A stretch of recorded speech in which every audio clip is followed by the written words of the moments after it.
Next करेंगे आप forward, licence agreement आएगा, फॉरवर्ड करना है आपने यस करके। फायर वाला आपने डिसेबल रखी है, बाइट वाली इनेबल होगी, आपने डिसेबल रखनी है, अदरवाइज ओरेकल की इंस्टॉलेशन में इशू आएंगे। ठीक है, नेक्स्ट करते हैं। वो आपको कहेगा जी फायर वाला डिसेबल नहीं होनी चाहिए, आप इसको यस करेंगे। ठीक है, देन आपसे एससी लाइनक्स पूछेगा, ये इन्फोर्सिंग है, आपने इसको डिसेबल करना है। सिक्योरिटी लाइनक्स की बहुत सारी सिक्योरिटी की सेटिंग्स हमने डिसेबल कर दी है, जो कि प्री रेक्विजिट है ओरेकल के सॉफ्टवेयर के लिए। यस करेंगे इसे। आगे आपने डिफॉल्ट ही जान देना है, के डम में आपने कुछ चेक नहीं करना, नेक्स्ट करना है। डेट एंड टाइम आपने देख लेना, लेट से मैंने इसको अपने हिसाब से सेट कर लेता हूँ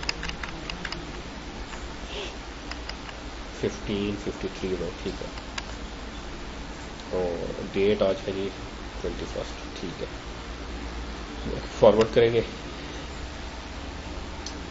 रजिस्ट्रेशन का पूछेगा,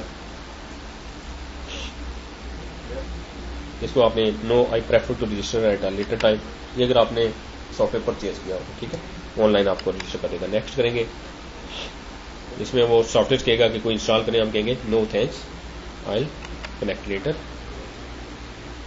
फॉरवर्ड एंड फिर वो यूजर क्रिएट करने का कहेगा, इसको भी आपने जस्ट फॉरवर्ड कर देना। हम कोई यूजर क्रिएट नहीं कर रहे अभी, तो वो आपसे पॉपअप आएगा, उसमें कंटिन्यू करना है आपने। साउंड कार्ड चेक करेगा, नेक्स्ट करें। एडिशनल को सॉफ्टवेयर इंस्टॉल करने हमने फिनिश कर देना, सिंपली फिनिश करेंगे तो ये दोबारा से रीबूट हो जाएगा ऑपरेटिंग सिस्टम आपका।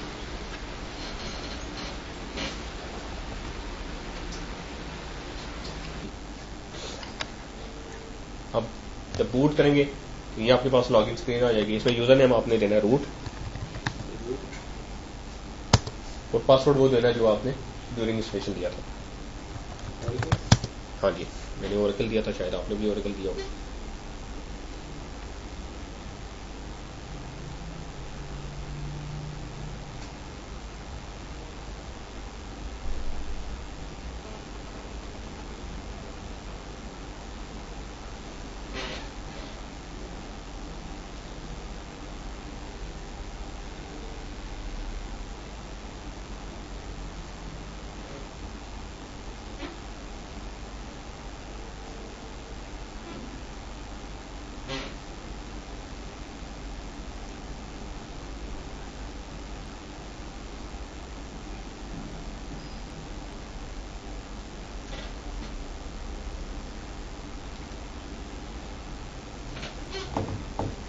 ठीक है जी, अब आप ये लाइनक्स में बूट होंगे।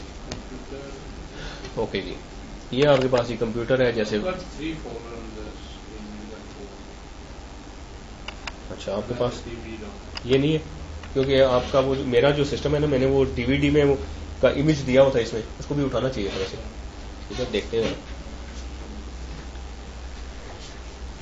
क्योंकि इसकी जरूरत पड़ेगी हमें ना। क्यों नहीं उठाया? अच्छा, इसमें आपके पास ये कंप्यूटर, इस पे आप जो है ना वो सीडी ड्राइव पे जा सकते हैं, फाइल सिस्टम में जाएंगे। ठीक है, तो आपको ये देखें, ये सबसे ऊपर ये दिखा रहा है कि आप रूट के फाइल सिस्टम के ऊपर। ठीक है ना, फाइल सिस्टम क्लिक करेंगे तो रूट पे ले जाएगा आपको। इसमें बहुत सारे सब फोल्डर्स हैं, इनको बाद में देखेंगे हम। ठीक है, इसमें लाइनक्स एक्चुअली सारा का सारा सॉफ्टवेयर इंस्टॉल्ड है।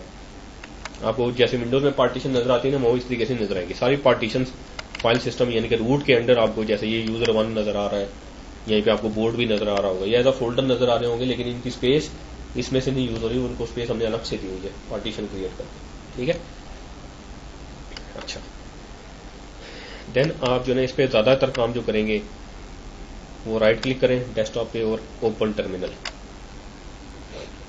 तो ये कमांड लाइन टूल है जिसके थ्रू आपने लाइनक्स की सारी इंटरेक्शन लाइनक्स के साथ करनी है। इस पे ls की कमांड है, लिस्ट ऑफ फाइल्स आपको दिखाएगा। ठीक है, लिस्ट दिखाएगा, list of files and folders, या ll की कमांड है, ll लॉन्ग लिस्ट।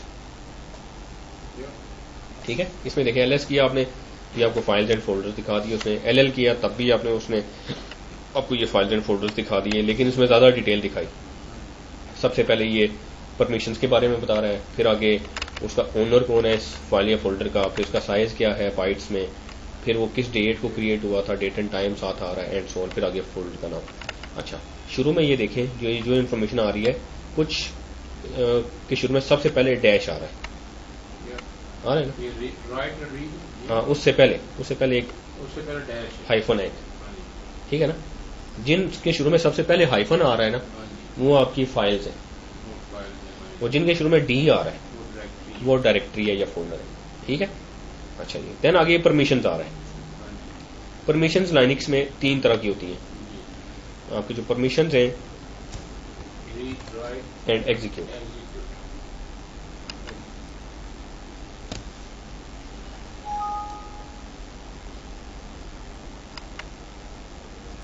अच्छा, 3 तरह की परमिशंस होती हैं, रीड, राइट एंड एग्जीक्यूट। और जो परमिशंस आप देते हैं, एक होती है जी ओनर की परमिशंस, फिर वो ओनर जिस ग्रुप का पार्ट है उस ग्रुप की परमिशंस, और फिर बाकी जितने भी यूजर्स हैं ओएस के ऊपर उनकी अदर्स। देखिए, आप जब भी कोई यूजर क्रिएट करते हैं विंडोज में, आप यूजर्स बहुत सारे ओएस में बहुत सारे यूजर्स क्रिएट कर सकते हैं, उनको डिफरेंट तरह के राइट्स दे सकते हैं, ठीक है? तो एक यूजर आप क्रिएट करते हैं और वो किसी न किसी ग्रुप का पार्ट होता है। ग्रुप का फायदा क्या होता है? आपने यूजर 1 क्रिएट किया, यूजर 2 क्रिएट किया, यूजर 3 क्रिएट किया ओएस पे, और उन तीनों के ग्रुप का पार्ट बना दिया और उस ग्रुप को परमिशंस दे दी। तो परमिशन मैनेजमेंट आपकी बहुत आसान हो जाती है ग्रुप्स के थ्रू। डिफरेंट तरह के ग्रुप्स होते हैं, जैसे विंडोज में एक एडमिनिस्ट्रेटर्स का ग्रुप होता है। इस ग्रुप का कोई यूजर पार्ट बना दे तो उसको वही प्रिविलेजेस मिल जाएंगे जो एडमिनिस्ट्रेटर के पास होती है। एक यूजर्स के नाम से ग्रुप बना लें, उसको आप लेस प्रिविलेजेस दे दें, ठीक है? तो लाइनक्स में भी यही कंसेप्ट है। अच्छा, परमिशंस जो होती हैं, रीड राइट एग्जीक्यूट होती हैं, और परमिशन बिट्स के फॉर्म में शो होती हैं। लेट्स से एक फाइल है डाटा डॉट टीएक्सटी, उसकी जो परमिशंस होंगी, पहली बिट तो वो फाइल को रिप्रेजेंट करेगी, वो हम छोड़ देंगे। जैसे यहाँ पे हम देखें, ये पहली बिट जो है वो फाइल या फोल्डर को रिप्रेजेंट कर रही है, ये हमने छोड़ दी।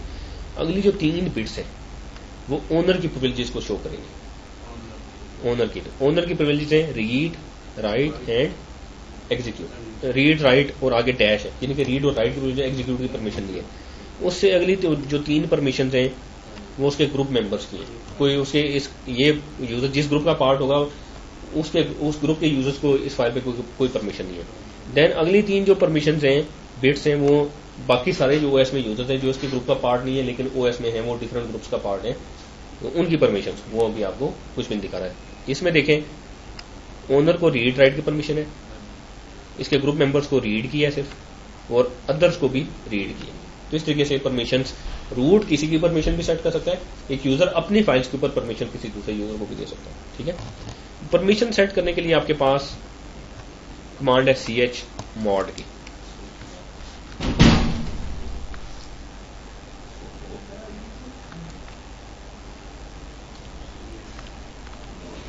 ठीक है, chmod, उसके बाद परमिशन देते हैं, उसके बाद फाइल या फोल्डर का नाम देते हैं, ठीक है? रीड के लिए परमिशन है जी 1, राइट के लिए 2, एग्जीक्यूट के लिए 4।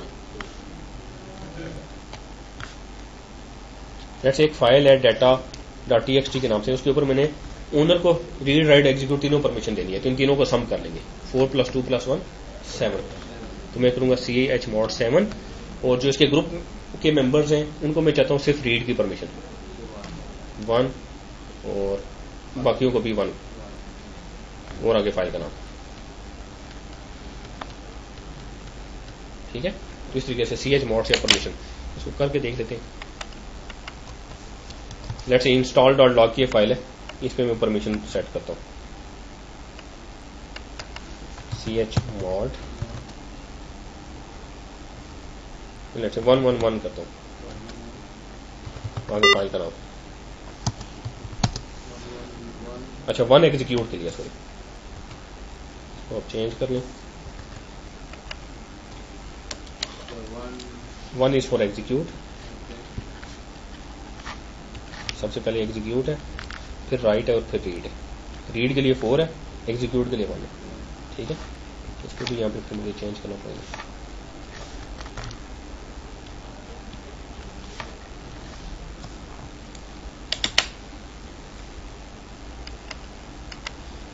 और अगर मैं लेट्स में करता हूँ अप एरो की से आपकी पिछली कमांड्स आ जाएंगी, ठीक है। अप एरो की करेंगे ना तो कमांड हिस्ट्री में सेव होती है। मैं इसको करता हूँ अप एरो की, ठीक है। लेट्स में करता हूँ 222 सेज मोड 222 और आगे फाइल का नाम या फोल्डर का नाम और LL करेंगे। अब ये देखें उसने 222 किया तो सबको राइट की परमिशन दे दी है।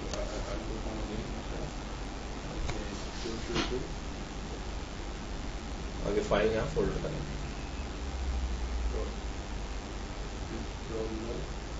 आई इंस्टॉल लिख के ना टैब प्रेस कर दे या आई लिख के टैब प्रेस करें, बाकी फाइल का नाम खुद ही उठा देगा।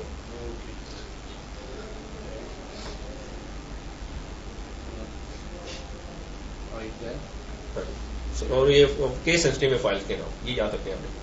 अगर लोअर केस में अगर फाइल का नाम है तो लोअर केस में देना आपने।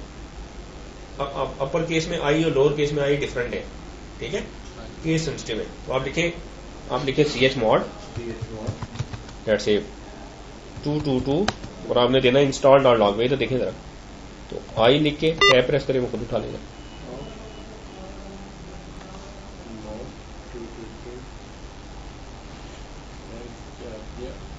एंटर कर दो। अब LL करके देख लें क्या इफेक्ट हुआ इसका। हाँ राइट सबको राइट। अच्छा इस तरह करते हैं, दोबारा से करते हैं इसको 2 के बजाय ना अप एरो की तो करेक्ट कमांड वापस आ जाएगी और फिर आप लेफ्ट एरो से पीछे आ जाएं। 2 की जगह आप इसको 4 कर दें।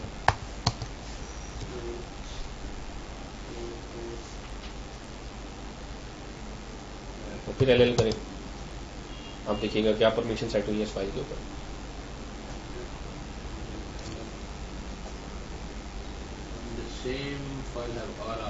Read okay. अब मैं चाहता हूँ जी कि कम्बिनेशन कोई करना चाह रहा हूँ। मैं चाहता हूँ रीड और राइट दो परमिशंस।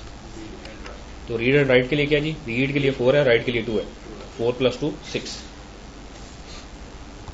इसको कर देता हूँ अप एरो की 4 की जगह मैं 6 कर देता हूँ सब पे। या चाहता हूँ ओनर को रीड राइट की हो, बाकी सबको रीड की हो, तो 6 क्या होगा, ओनर को रीड की भी हो, राइट की भी हो, बाकी सबको सिर्फ रीड की हो। 6 हाँ 4 गुड 6 4 4, ठीक है। तो ओनर को रीड राइट है। ये 3 बिट्स आपने जस्ट सेट करनी है, ठीक है। पहली बिट होगी ओनर के लिए, अगली 2 होंगी एक ग्रुप्स के लिए और एक अदर्स के लिए। कोई इश्यू हो तो डिस्कस करें।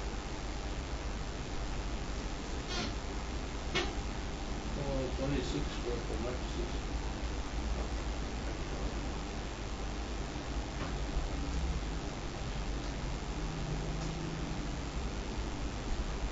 So it's always 3.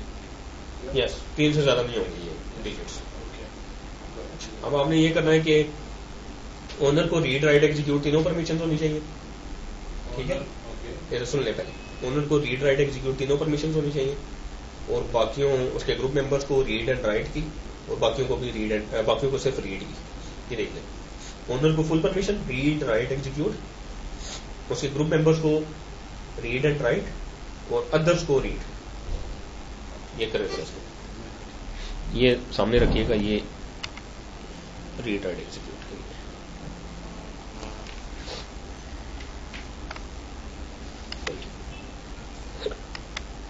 अच्छा ये आपने परमिशन CH ऑन से चेक किया, मोड से चेक किया, ठीक है। अच्छा अब यहां पे अगर आप लिखें जी क्लियर तो आपकी स्क्रीन क्लियर हो जाएगी, ठीक है। और अगर आप कंट्रोल शिफ्ट प्रेस करके कंट्रोल शिफ्ट और T प्रेस करें तो आपको एक और टैब भी ओपन कर देगा इसमें, तो मल्टीपल टैब्स ओपन कर सकते हैं कंट्रोल शिफ्ट T से, या फिर फाइल में कंट्रोल शिफ्ट एंड T।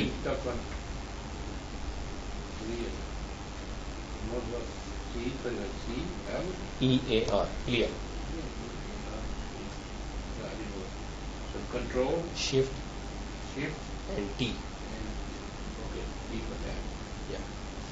ठीक है। आप यहां से भी कर सकते हैं और ये फाइल पे क्लिक करें और ओपन टैब कर सकते हैं, ओपन टर्मिनल कर सकते हैं, ठीक है, मल्टीपल टैब्स ओपन कर सकते हैं। अच्छा, एल हमने पढ़ लिया, एल पढ़ लिया, और एल माइनस एल करें तो वो एल की तरह ही है, ठीक है, एल स्पेस माइनस एल, ये स्विचेज हैं, माइनस के साथ आप स्विचेज दे सकते हैं, ठीक है, और एल भी हमने देख लिया, एल माइनस एल भी देख लिया, एल भी देख लिया, सी एच मॉड भी देख लिया, ठीक है। देन अगर आपने कोई फोल्डर क्रिएट करना हो तो mkdir और आगे फोल्डर का नाम, फॉर एग्जाम्पल mkdir डाटा के नाम से मैं क्रिएट कर देता हूँ,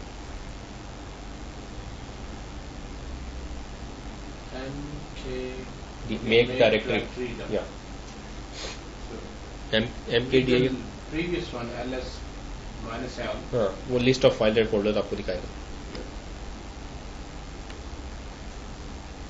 इट्स इक्वलेंट टू एल, जैसे हमने एल किया था ना, ls minus L and L R equivalent, Okay, list and now list of. या And then we make mkdir dir directory. जो भी आगे डायरेक्टरी का नाम देंगे।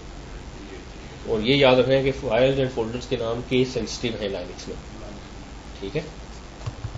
अब देखें आपके पास डाटा के नाम से फोल्डर बन गया,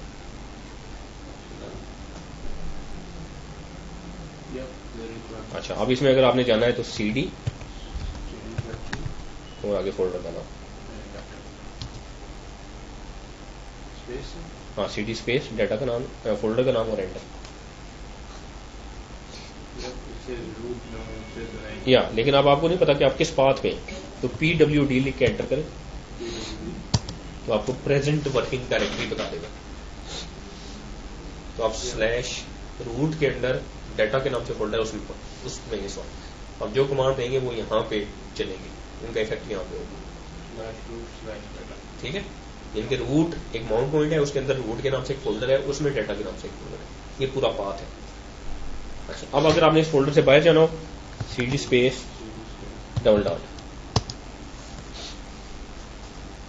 हाँ जी, अब pwd लिख के एंटर करें, pwd है प्रेजेंट वर्किंग डायरेक्टरी, अब ये फोल्डर पीछे आ गई, ठीक है, ओके। एल करें दोबारा, आपको लिस्ट एंड फाइल फोल्डर दिखा गया। Let's say install dot log की जो फाइल है वो हमने डाटा के फोल्डर में कॉपी करनी है, उसके लिए cp की कमांड है, कॉपी फाइल का नाम, Which we need to copy or हाँ, जो आपने कॉपी करनी है, so it is installed. Dot log, या आपने लेट्स इंस्टॉल के नाम से सारी करनी है तो इंस्टॉल और आगे स्टैटिक कर दो, It's all static. So all the all the files starting with install we'll copy. will be copied, और आगे स्पेस दे के आपने जहां कॉपी करनी है उस फोल्डर का नाम और पाथ देंगे।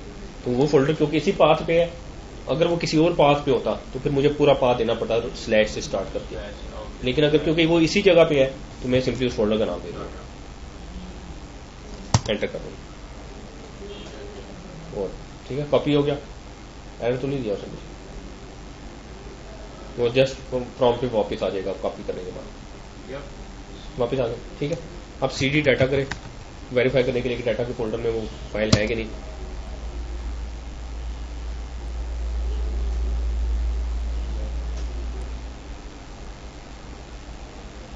pwd करें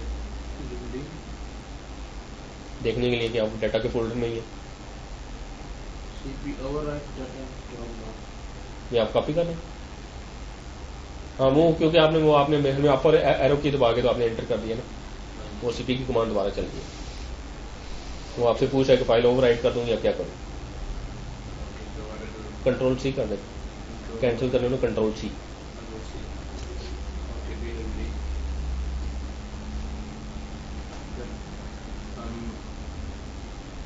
slash root हाँ, pwd officer नहीं आप कहाँ पे, slash root हाँ, फिर आप सिंपली करें, आपने फिर डाटा के फोल्डर में जाना है, कैसे जाएंगे, cd cd space space data, data. Enter कर दो, अब pwd लिख enter, Yeah, I've been that. हाँ, अब ll करें यहाँ पे, And release डालना. आपको exactly same है. ठीक है, यानी कि वो दो फाइल जो हमारे पास वहां पे पड़ी हुई थी हमने इसमें कॉपी करवा दी, तो इस तरीके से cp CP आप फाइल्स पे जो आपने कॉपी करनी है वो देते हैं, और जहां पे कॉपी करनी है वो देते हैं, यानी सोर्स और डेस्टिनेशन देते हैं। I was confused because आपने किया cp install static data backslash। वो ये बैक स्लैश वो खुद ही मैंने डी लिख के टैप किया ना, उन्होंने डायरेक्टरी का नाम खुद उठा लिया, तो आखिर में बैक स्लैश है। ये बैक स्लैश लिखाना जरूरी नहीं है। Okay, because when I look at your screen and that doing that। नहीं वो कोई मसला नहीं, वो बैक स्लैश अगर आप सिंपली किसी फाइल या फोल्डर का नाम होगा तो उसके आखिर में ये खुद ही बैक स्लैश लगा देता है, नाम भी लगाए खुद। तो आप टैब प्रेस करते हैं, मैं हमेशा टैब ही कर, मैंने डी लिख के टैब किया, फिर पूरा फोल्डर का नाम उठा लिया, आखिर में स्लैश लगा दिया कि ये एक फोल्डर है। ठीक है, कॉपी करना आ गया। अब यहां से अगर रिमूव करना हो RM -F, हाँ, और आगे फाइल का नाम जिसको रिमूव करना है। लेट्स से मैंने सारी फाइलें रिमूव करनी है, RM -F स्टैटिक। ठीक है, एंटर कर दो, पूछेगा नहीं, रिमूव कर दोगे।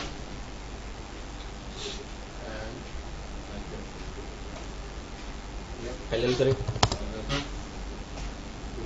ठीक है, CD स्पेस डबल डॉट से बाहर आ जाएंगे आप। अब दोबारा से हमने LL करें, इंस्टॉल डॉट लॉग की फाइल है, हमने उसको मूव करना है। एक तो है कॉपी पेस्ट, एक होता है कट पेस्ट। कट पेस्ट का आइडिया है ना, दूसरी जगह लिखा।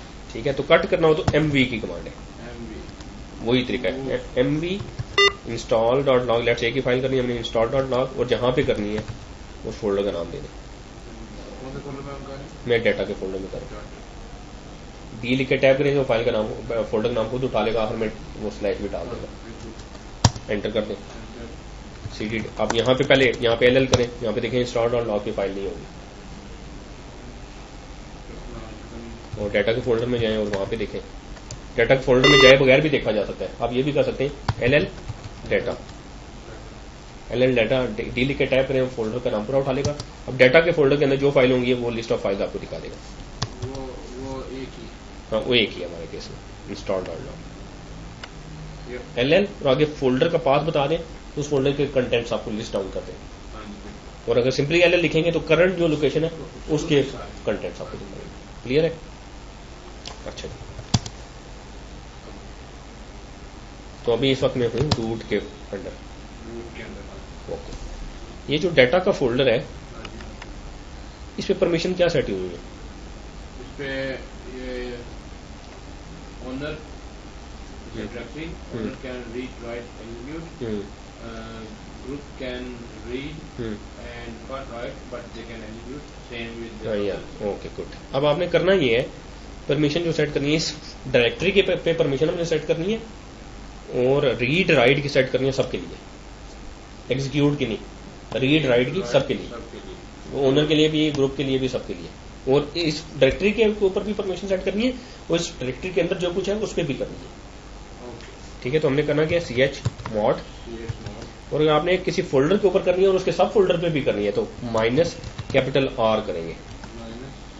फाइल पे करनी है तो R करने की जरूरत नहीं है, फोल्डर पे करनी है और उसके सब फोल्डर एंड फाइल पे भी करनी है तो -R करेंगे। रिकर्सिव, इसका मतलब है recursive, folder with in folder, folder with in folder.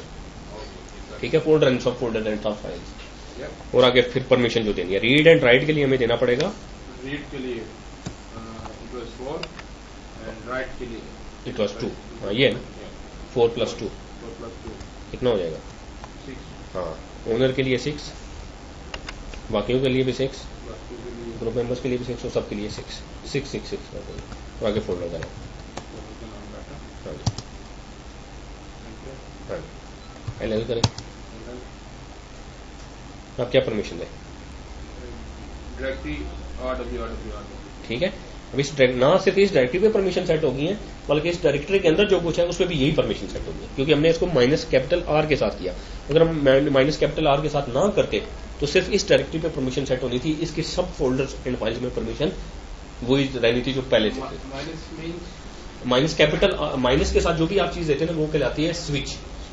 आपने ये -R का स्विच दे दिया, R का मतलब है रिकर्सिव।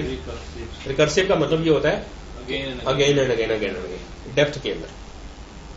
ठीक है, ओके जी, आपने कर लिया जी। हमने list of file and folders, permission set करना, फोल्डर क्रिएट करना, फोल्डर में जाना, फोल्डर से बाहर आना, कॉपी करना और मूव करना।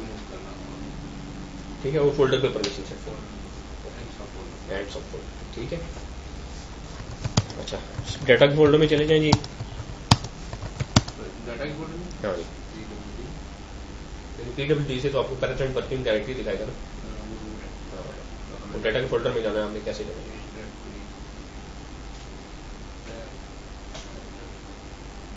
ठीक है जी, वेरीफाई करने के लिए PWD करके देख लें।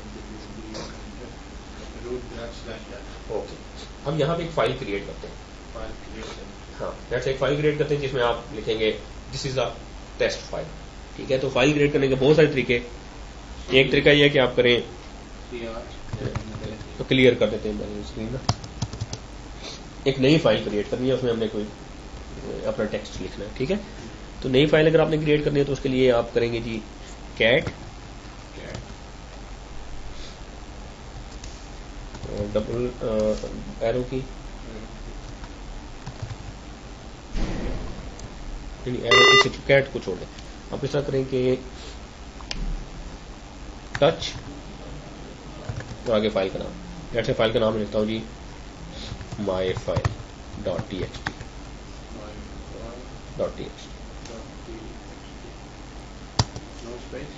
हाँ जी, अगर जैसे यहाँ पे आपने स्पेस नहीं डाली और मैं डाल के एंटर करता था, वो दो फाइलें बनाते हैं। कहाँ पे आप स्पेस देते? स्पेस नहीं दिया आपने, टच में के बाद मैंने लिखा my file dot sorry my space file dot text. हाँ, आप माई के नाम से अलग फाइल बन जाएगी, फाइल डॉट टेक्स्ट के नाम से अलग फाइल बन जाएगी। हाँ, तो स्पेस, हाँ जी एंटर करेंगे, ये एक एम्प्टी फाइल बना देगा। LL करके देखें,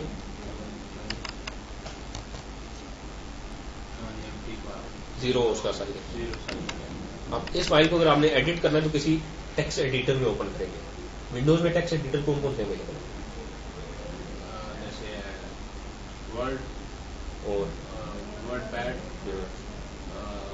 नोटपैड।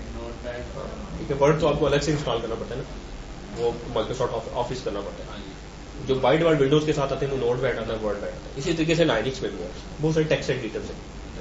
ठीक है, तो किसी फाइल को अगर आपने अब टच के थ्रू आप फाइल क्रिएट करेंगे तो एम्प्टी फाइल क्रिएट होगी। यही काम आप कर सकते हैं। gedit एक टूल है, gedit और आगे फाइल का नाम दे दे। अगर उस नाम से फाइल एग्जिस्ट करती है तो उसको ओपन कर देगा, अदरवाइज नई फाइल क्रिएट करेगा। तो हमारे पास ऑलरेडी एक फाइल है माई फाइल के नाम से, हम इसको ओपन कर लेते हैं। माई लिख के मैं टैप करता हूँ, वो फाइल का नाम खुद उठा लेगा। एंटर कर दें, तो इसमें फाइल है, ओपन कर दिएगा एडिटर में। इसमें जो भी लिखना चाहें, this is a test file,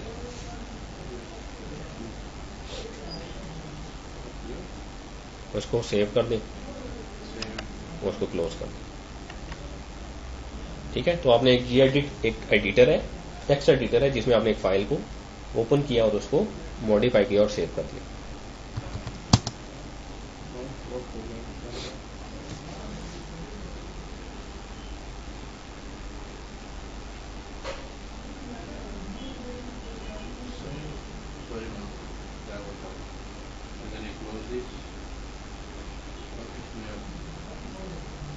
जो भी को लिख दें, जिस इज टेस्ट फाइल लिख दें। अब देखें, अब यहाँ पे देखें, अब उसमें माई फाइल डॉट txt की एक फाइल है, उसका साइज बता दिया 21 बाइट्स है। और एक और फाइल उसने बनाई दी होगी माई फाइल डॉट txt और आगे टिल्ड साइन डाल दिया होगा। ये बैकअप फाइल है। ये क्या करता है, जब भी gedit में कोई फाइल ओपन करते हैं, उसमें चेंजेस करके सेव करते हैं, एक्चुअल जो फाइल है उसका बैकअप बना देता है और उसके आखिर में टिल्ड लगा देता है। ये पुरानी फाइल थी, ये देखें उसका साइज 0 था। अब मैं अगर दोबारा इस फाइल को चेंज करूंगा तो एक और बैकअप फाइल बना देंगे। हाँ, उसका साइज 41 एंड सो। ठीक है, तो इस तरीके से फाइल को ओपन कर सकते हैं किसी एडिटर में और उसको मॉडिफिकेशन कर सकते हैं। अच्छा, एक और एडिटर है, वो ग्राफिक, ये आपके जो gedit का जो टूल है ना, जो एडिटर है, उसके लिए जरूरी है कि आप ग्राफिकली लॉगिन हो उस मशीन के ऊपर जिस पे आप काम कर रहे हैं। इनके वो ग्राफिकली इन्वायरमेंट, आप यूजली आपका जो डेटाबेस सर्वर होता है वो रिमोट साइड पे होता है, आप उसमें कमांड लाइन के थ्रू कनेक्ट होते हैं, तो फिर उसमें gedit नहीं चलता। फिर एक और टूल है vi के नाम से, vi और आगे लेट से फाइल का नाम दे दे। अगर ये फाइल ऑलरेडी इस लोकेशन में एग्जिस्ट करती होगी तो उसको ओपन कर देगा, अदरवाइज नई फाइल क्रिएट करेगा। vi और आगे फाइल का नाम और एंटर कर दें। तो ये फाइल उसने ओपन कर दी। अब ये देखें, ये जो एडिटर है ये कमांड, इसमें कोई ग्राफिकल टूल नहीं है, इसके थ्रू आप इसमें जितना काम करेंगे वो कमांड्स के थ्रू करेंगे। लेट से मूव करना है तो एरो की से आगे पीछे मूव करेंगे, अप डाउन मूव करेंगे। और लेट से आप इस तरह करेंगे, सबसे आखिर में चले जाएं, एस्केप प्रेस करें और आई प्रेस करें, तो ये आपको इंसर्ट मोड में जाएगा। इकट्ठे नहीं करना, एस्केप प्रेस करके बाद में आई प्रेस करना, तो ये नीचे इंसर्ट मोड में ये देखेगा, इंसर्ट लिखा हो जाएगा, इंसर्ट मोड में ले आएगा। अब राइट एरो की प्रेस करें, फाइल से आगे चले जाएंगे, स्पेस दे दें। अब यहाँ पे जो लिखना चाहें, लेट से मैं करता हूँ जी फुल स्टॉप डाल के बैक स्पेस करके। अब यहाँ पे जो भी मैं एडिट करना चाहूँ,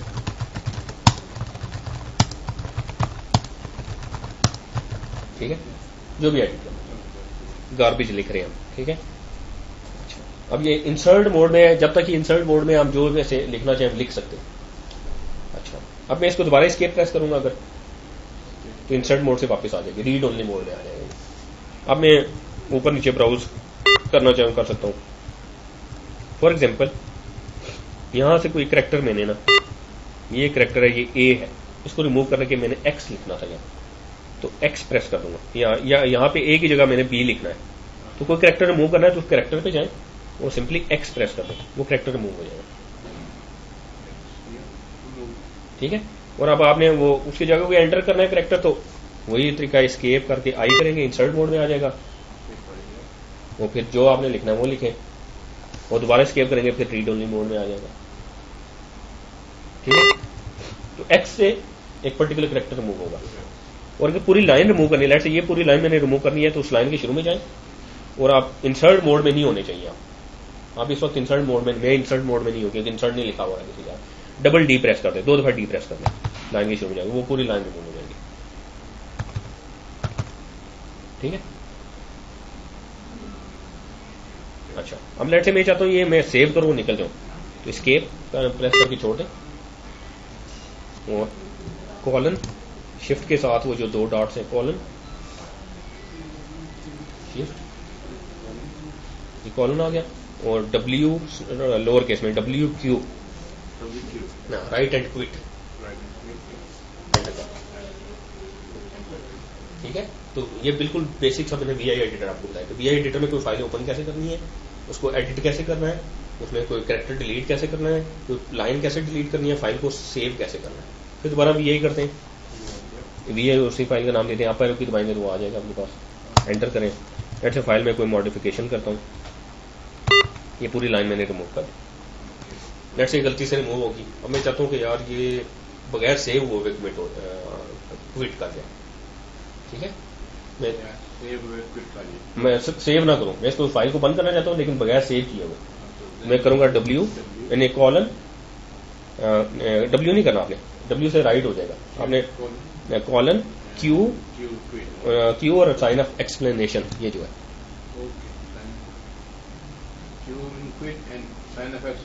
कि सिंपली फोर्सफुली क्विट कर जाओ बगैर सेव किए। तो आप बाहर आ गए, उसे सेव नहीं की जो चेंजेस आपने। तो समटाइम्स होता है ना कि आप वो कर रहे होते हैं, तो गलती से कुछ चीजें ऐसी लाइन से मूव हो जाती है जो आपने नहीं करनी, तो फौरन से कहते हैं यार वो क्विट करें। आप अनडू भी कर सकते हैं, लेकिन बगैर सेव किए भी क्विट कर सकते हैं। ओके जी, यहाँ तक बताइए, कोई इशू नहीं। स्ट्रेट फॉरवर्ड लाइक सिंबॉलिक सारे उसके वर्ड्स हैं, हाँ वो, हाँ बिल्कुल, वो मतलब वो सेल्फ डिस्क्रिप्टिव है, सेल्फ एक्सप्लेनिंग है, तो वो आपको कोई थोड़ी सी बेसिक चीजें बता तो आप खुद वो कर सकते हैं। अच्छा जी, अब करते हैं जी user creation and group creation, ठीक है। मैं एक यूजर क्रिएट करता हूँ, पहले ग्रुप क्रिएट करता हूँ, तो उसके लिए कमांड है एक root group and users create कर सकता है। इस वक्त ऑलरेडी हम रूट यूजर से आईडी लिख के एंटर करें तो आपको यूजर बता देगा, आप रूट यूजर से ही है, यूजर आईडी जो 0 बता रहा है और यूजर का नाम रूट बता रहा है, जी आईडी 0 बता रहा है, उसका ग्रुप भी रूट बता रहा है, ठीक है। तो और भी बहुत सारे उसके ग्रुप है। अच्छा, क्लियर करते हैं इसको ये, और मैं एक ग्रुप ऐड करता हूँ, ग्रुप ऐड टेस्ट, कुछ भी नाम दो, तो एक टेस्ट के नाम से ग्रुप ऐड हो गया इस मशीन के ऊपर। और अब इस ग्रुप में मैं कोई यूजर ऐड करना चाहता हूँ, मैं करूंगा यूजर ऐड। हाँ, तो मैं करूंगा यूजर ऐड की कमांड माइनस स्मॉल जी स्पेस देके टेस्ट स्पेस यूजर का नाम, लेट्स से यूजर में क्रिएट करता हूं अली के नाम से। यहां पे देखें तो उसने क्या किया है, यूजर ऐड माइनस स्मॉल जी आपने दिया। स्मॉल जी का मतलब है कि आप इस यूजर का प्राइमरी ग्रुप सेट करना चाहते हैं। और आगे हाँ, एक यूजर के मल्टीपल ग्रुप्स हो सकते हैं, प्राइमरी एक हो सकता है, सेकेंडरी बहुत सारे हो सकते हैं। तो प्राइमरी ग्रुप कैपिटल जी से देते, स्मॉल जी से देते हैं, और सेकेंडरी ग्रुप कैपिटल जी से देते हैं। अभी और भी काम कर सकते हैं। तो यूजर ऐड माइनस जी किया टेस्ट, और आगे यूजर का नाम दे दिया। तो अली एक यूजर, अब मैं देखना होगा अली यूजर कौन से ग्रुप में क्रिएट हुआ है, तो आईडी और अली लिख दें। सिंपली आईडी लिखें तो करंटली कनेक्टेड यूजर की आईडी बताएगा आपको, आईडी और आगे यूजर का नाम देंगे, उसकी डिटेल बताएगा। तो यूजर आईडी इसकी 500 है, नाम इसका अली है, ग्रुप आईडी इसकी 500 है, उसके ग्रुप का नाम टेस्ट है, और जो सेकेंडरी ग्रुप है वो भी इसका टेस्ट है। तो हमने सेकेंडरी ग्रुप तो स्पेसिफाई नहीं किया था। एक और काम करते हैं, 2-3 ग्रुप और क्रिएट कर लें। Group add guest, group add admin, group add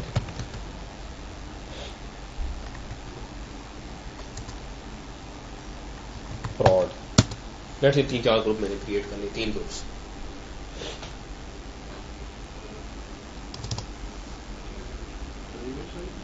जो मर्जी कर लें आप, आर्बिट्रेरी नाम दे दें, एक्स वाई जी कुछ भी नाम दे दें, ठीक है।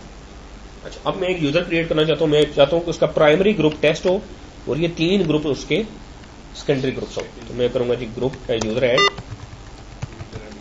माइनस स्मॉल जी से उसका प्राइमरी ग्रुप, पहले ग्रुप आप सेट करते हैं, एंड में यूजर नाम बताते हैं आप, ठीक है। Test minus capital G guest admin fraud, और आगे यूजर का नाम।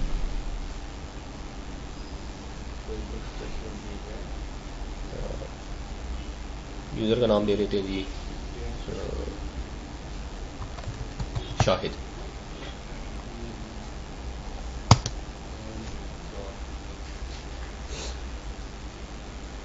इससे क्या हुआ ये मुझे जरा बताएं, ताकि आप मुझे पता चले आपको समझ आ रही है। इससे ये हुआ कि एक यूजर क्रिएट हो गया, यूजर ऐड किया जो शाहिद है, और जी टेस्ट उसकी प्राइमरी ग्रुप उसका टेस्ट है, प्राइमरी ग्रुप उसका टेस्ट है, because small G and with the minus big G means secondary folder जो है ग्रुप्स सॉरी वो मल्टीपल जो है, वो मल्टीपल जो है उसमें guest main admin and fraud है। ठीक है।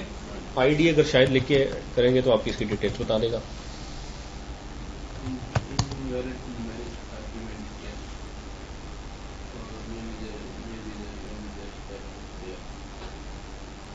आप पैरों की दोबारा करके ना तो फिर इसको सही कर लें।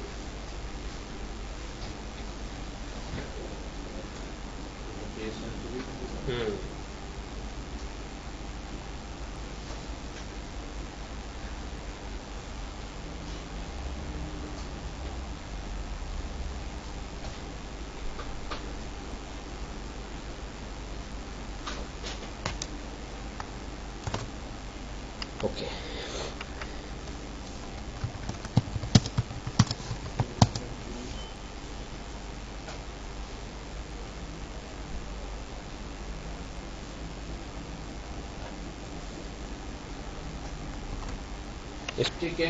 One question: can be the same main group, like user ID main group was admin?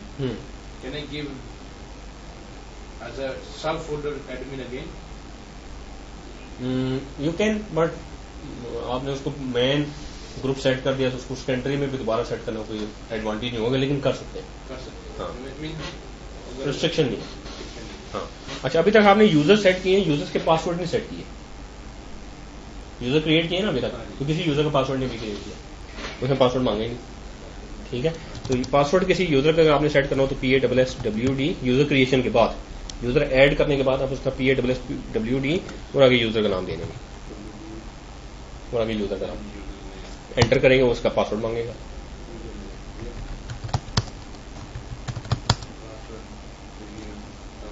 जो भी आपने पासवर्ड देना है।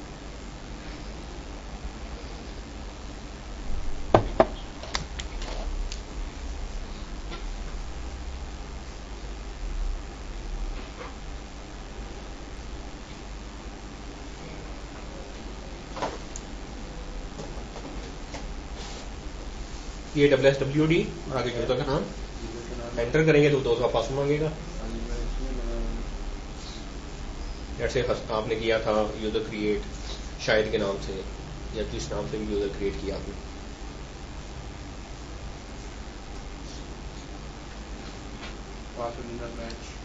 हाँ, वो दोनों पासवर्ड सेम होने चाहिए ना, जो आप 2 दफा देंगे। दोबारा दे देना PASSWD और आगे यूजर का नाम देंगे, उसका पासवर्ड चेंज हो जाएगा जो भी प्रॉब्लम है। तो रूट यूजर किसी भी का पासवर्ड चेंज कर सकता है। यस, उसको उस यूजर का पासवर्ड पता होना जरूरी नहीं है।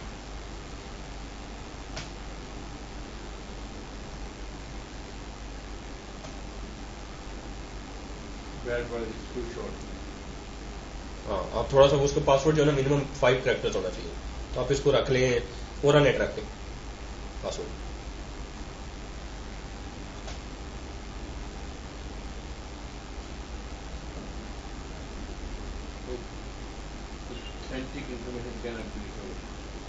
चलो कोई मतलब नहीं, जो आप दोबारा करें PASSWD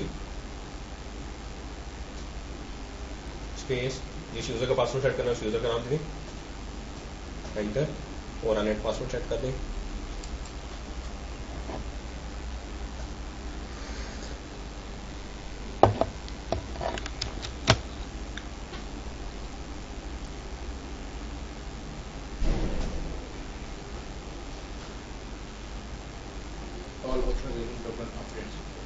पासवर्ड उसका सेट है। इस तरीके से आप यूजर्स के पासवर्ड चेंज कर सकते हो, ठीक है। ओके,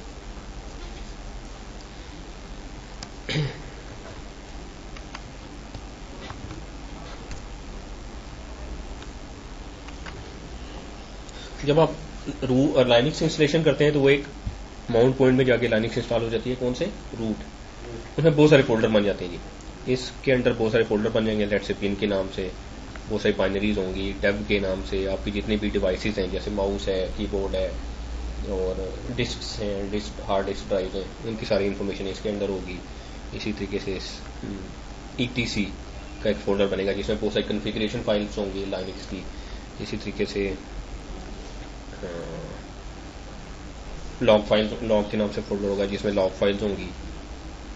होम के नाम से एक फोल्डर होगा जिसमें हर यूजर का होम फोल्डर एंड सो बहुत सारे फोल्डर इसके अंदर क्रिएट हो जाएंगे। आपका टास्क ये है कि अपने इंटरनेट पे सर्च करना है और लाइनक्स का डायरेक्टरी स्ट्रक्चर।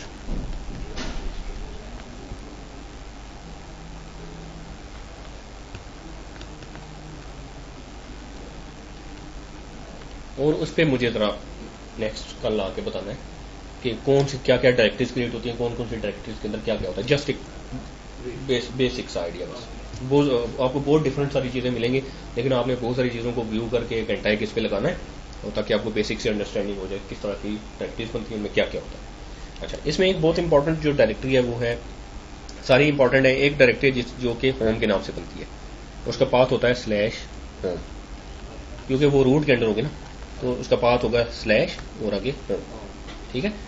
अच्छा, ये जो होम डायरेक्टरी है, आप कोई भी यूजर क्रिएट करते हैं ना, तो इस होम फोल्डर के अंदर, इस होम डायरेक्टरी के अंदर उसके यूजर का नाम का फोल्डर बन जाता है। फॉर एग्जांपल हमने किया था अली के नाम से, तो होम के अंदर अली के नाम से फोल्डर बन गया। हमने किया था शाहिद के नाम से, तो होम के अंदर एक और फोल्डर बन गया शाहिद के नाम से। हमने एक टेस्ट यूजर लेट से क्रिएट किया, तो होम के अंदर जाके टेस्ट के नाम से फोल्डर बन गया। एंड जितने यूजर क्रिएट करते हैं, हर यूजर का होम के अंदर जाके फोल्डर क्रिएट हो जाता है। That particular folder is called the home folder for a particular user.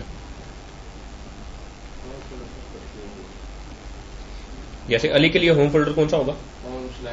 हाँ, /होम, क्योंकि आप यहां से स्टार्ट करेंगे /होम, उसके बाद फिर क्योंकि ये फोल्डर है /Ali, this is the home folder for Ali. Shahid के लिए होम फोल्डर क्या होगा? /होम/। टेस्ट के लिए होम फोल्डर क्या होगा? /टेस्ट, ठीक है। हाँ, तो हर यूजर का अपना होम फोल्डर होता है बाय डिफॉल्ट उसके होम फोल्डर के ऊपर, हर यूजर को अपने होम फोल्डर के ऊपर फुल राइट्स होते हैं बाय डिफॉल्ट, और इसके अलावा बाकी किसी भी जगह पे के ऊपर राइट्स नहीं होते रीड करने के अलावा।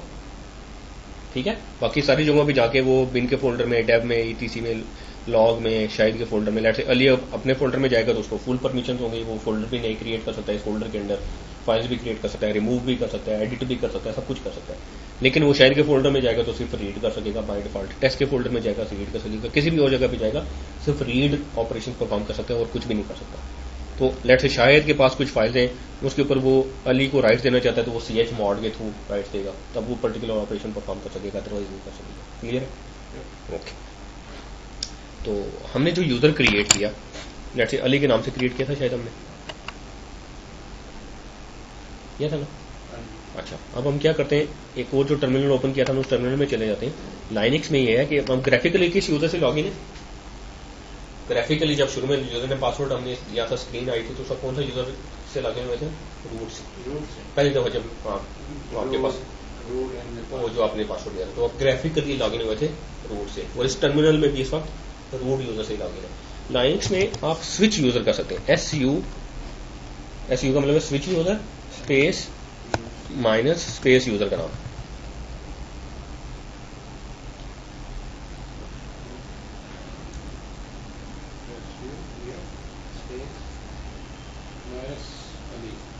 माइनस के बाद फिर दोबारा स्पेस देंगे, ठीक है, और एंटर कर देना है। तो रूट यूजर किसी भी यूजर पे स्विच कर सकता है, उसको उसका पासवर्ड पता होना जरूरी नहीं है, पासवर्ड मांगेगा नहीं। लेकिन एक नॉर्मल यूजर किसी दूसरे यूजर पे स्विच होने की कोशिश करेगा एक टर्मिनल में, तो उसका पासवर्ड जब तक नहीं देगा वो स्विच नहीं हो सकेगा। ठीक है, अब मैं अली से स्विच हो गया हूँ, आईडी लिख के एंटर करता हूँ, मुझे बताएगा कि यूजर इस वक्त कौन सा है इस टर्मिनल पे। PW लिख के एंटर करें, PWD, तो आपको ये बताएगा कि इस वक्त आप कौन सी जगह पे, कहाँ पे है, अली के होम फोल्डर में। ठीक है, अच्छा, यहाँ पे आप कोई फोल्डर क्रिएट करने की कोशिश करें,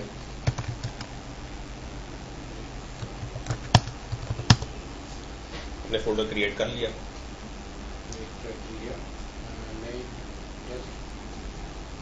जो भी करना, ठीक है।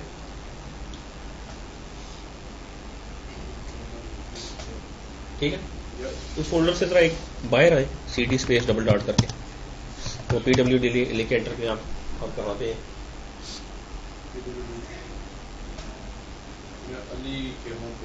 नहीं, आप CD स्पेस डबल डॉट करेंगे, हाँ CD स्पेस डबल डॉट किया तो आप बाहर आ गए, और PWD किया तो आप सिर्फ होम में होनी चाहिए। ये देखिए, आप सिर्फ होम पे है ना? हाँ, LL करेंगे आप, हाँ LL करें, यहाँ पे कितने फोल्डर्स हैं आपके पास? हाँ, ये बहुत सारे यूजर्स आपने क्रिएट, हर यूजर का एक होम फोल्डर है। आप लेट से मैं चला जाता हूँ शाहिद के फोल्डर में, वो मुझे जाने दे रहे,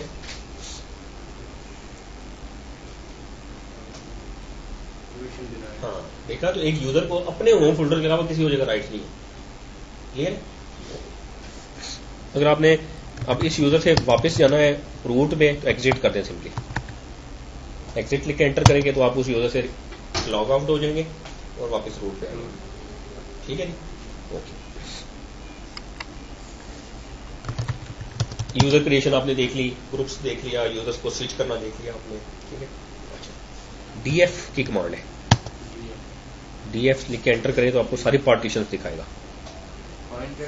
नहीं, DF का मतलब है डिस्क फॉर्मेशन। ठीक है, DF-H करें तब भी आपको डिस्क की इंफॉर्मेशन दिखाएगा। तो DF-H से डिस्क्स एंड उनकी पार्टीशंस देख सकते हैं।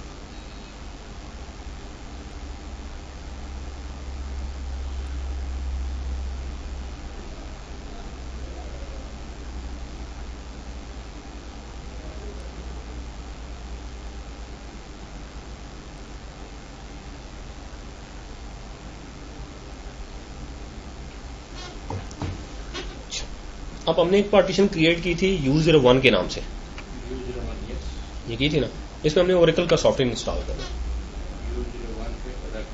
सॉफ्टवेयर इंस्टॉल करना है। अच्छा, अब वो देखते हैं सॉफ्टवेयर कैसे इंस्टॉल करेंगे। अच्छा, LL किया मैंने एक लोकेशन में जाके, तो किसी पार्टीशन में जाना हो तो CD स्पेस स्लैश और पार्टीशन का नाम नहीं, जैसे यूजर 1 पे जाना है मैंने अगर, तो वही तरीका जैसे फोल्डर में जाते हैं, मैं करूँगा CD स्लैश U01।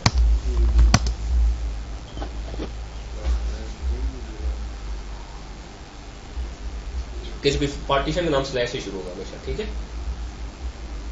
चाहे आपकी ठंडी होगी।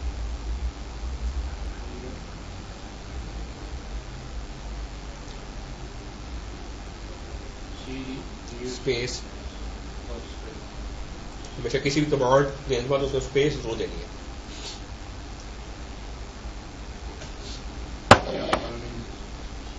यूजर 1 में आप चाहिए,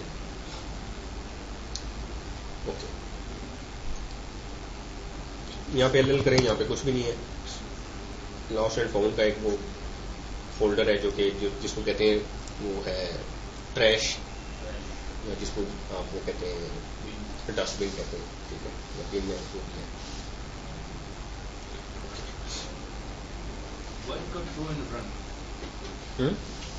जैसे वो जहाँ पे उसने बताया हुआ है राइट्स, और उससे आगे 2 लिखा हुआ। हाँ, ये इसका, हाँ ये जो है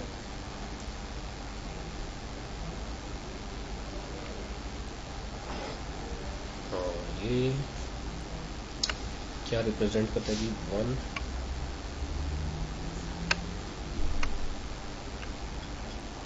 फोल्डर के लिए 2 है, फाइल्स के लिए 1 है। फोल्डर्स के लिए 2 और फाइल्स के लिए 1, ठीक है,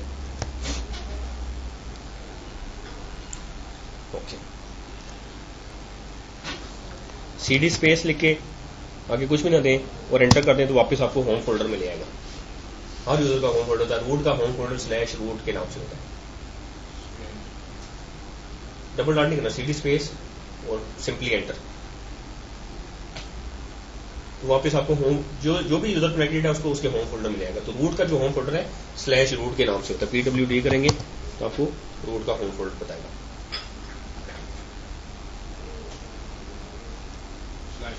ठीक है, ये आप रूट यूजर है उसके होम फोल्डर में, ओके। अब रूट यूजर के होम फोल्डर में LL अगर करें तो आपको कुछ फाइल्स एंड फोल्डर्स नजर आएंगे। डाटा के नाम से फोल्डर आपने बनाया था शायद।